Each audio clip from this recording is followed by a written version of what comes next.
Hello students, आज हम chapter 3 परमाणु की संरचना पढ़ेंगे। इसमें प्रस्तावना के कुछ क्वेश्चन होंगे।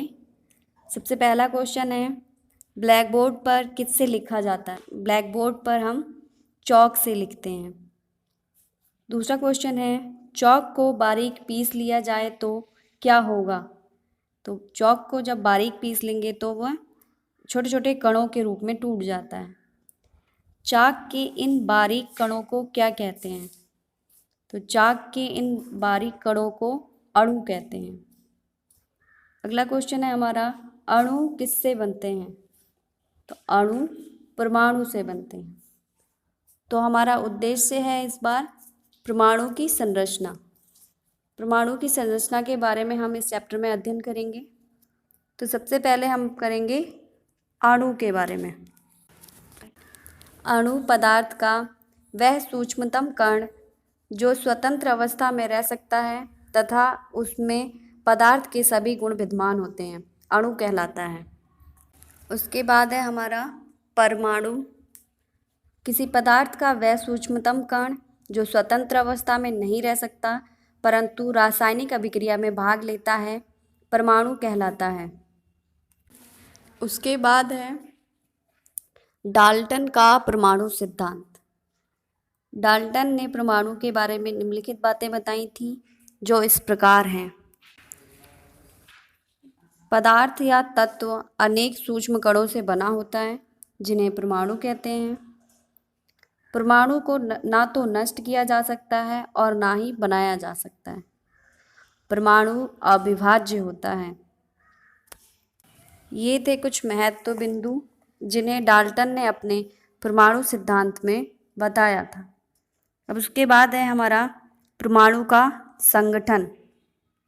20वीं शताब्दी के प्रारंभ में अनेक वैज्ञानिकों ने इस क्षेत्र में कार्य किया और प्रयोगों के आधार पर यह सिद्ध किया कि परमाणु को विभाजित किया जा सकता है।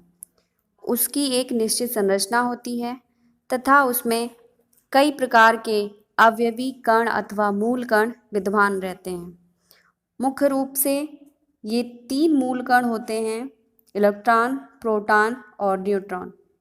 इलेक्ट्रॉन है हमारा, इलेक्ट्रॉन का आविष्कार सर जे थॉमसन ने किया था। ये अति सूक्ष्म ऋणावेशित मूल कण है। एक इलेक्ट्रॉन पर इकाई ऋणावेश होता है। उसके बाद है हमारा प्रोटॉन। प्रोटॉन की खोज गोल्डस्टीन ने की थी। ये अति सूक्ष्म धनावेशित मूल कण है। एक प्रोटॉन पर इकाई धन आवेश होता है। प्रोटॉन का द्रव्यमान हाइड्रोजन परमाणु के द्रव्यमान के लगभग बराबर होता है। उसके बाद है न्यूट्रॉन। न्यूट्रॉन की खोज जेम्स चैडविक ने की थी। न्यूट्रॉन विद्युत उदासीन मूल कण है। इसका द्रव्यमान हाइड्रोजन परमाणु के द्रव्यमान के लगभग बराबर होता है। उसके बाद है हमारा परमाणु रचना मॉडल। इलेक्ट्रॉन और प्रोटॉन की खोज के पश्चात सर्वप्रथम परमाणु में उनके स्थान को निर्धारित करने की समस्या उत्पन्न हो गई। मुख्य रूप से 3 वैज्ञानिकों ने आधुनिक परमाणु संरचना मॉडल प्रस्तुत किए। नंबर 1 है जे थॉमसन का परमाणु मॉडल। नंबर 2 है रदरफोर्ड का नाभिकीय मॉडल। नंबर 3 है नील्स बोर का मॉडल। सबसे पहले है हमारा जे थॉमसन का परमाणु मॉडल। उनके अनुसार परमाणु को 10⁻⁻10 मीटर व्यास का ठोस गोला माना जा सकता है जो प्रोटॉन के कारण धनावेशित होता है तथा जिसमें ऋणावेशित इलेक्ट्रॉन धंसे होते हैं। ये इलेक्ट्रॉन परमाणु के धनावेश को संतुलित कर देते हैं इस प्रकार। उसके बाद है हमारा रदरफोर्ड का नाभिकीय मॉडल। रदरफोर्ड ने इस प्रयोग में सोने की पतली पन्नी पर अल्फा कणों की बमबारी की। जब अल्फा कण सोने की पतली पन्नी से टकराते हैं तो उन्होंने देखा अधिकांश अल्फा कण पन्नी के आर पार सीधे चले गए अर्थात अप्रभावित रहे। दूसरा है कुछ कण अपने पथ से विचलित हो गए। तीसरा है, बहुत थोड़े से कण ऐसे भी थे जो पन्नी से टकराकर उसी मार्ग में वापस आ गए।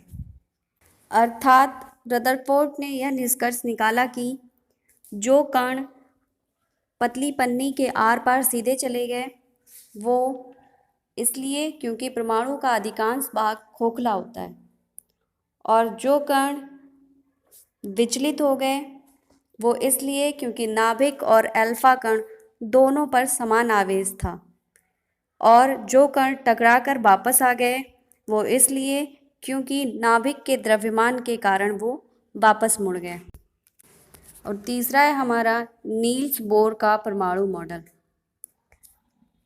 बोर ने यह प्रस्तावित किया कि परमाणु का समस्त द्रव्यमान तथा धन आवेश उसके नाभिक में उपस्थित होता है तथा इलेक्ट्रॉन नाभिक के चारों ओर स्थिर या अचर कक्षाओं में घूमते हैं। प्रत्येक कक्षा में किसी निश्चित संख्या तक इलेक्ट्रॉन हो सकते हैं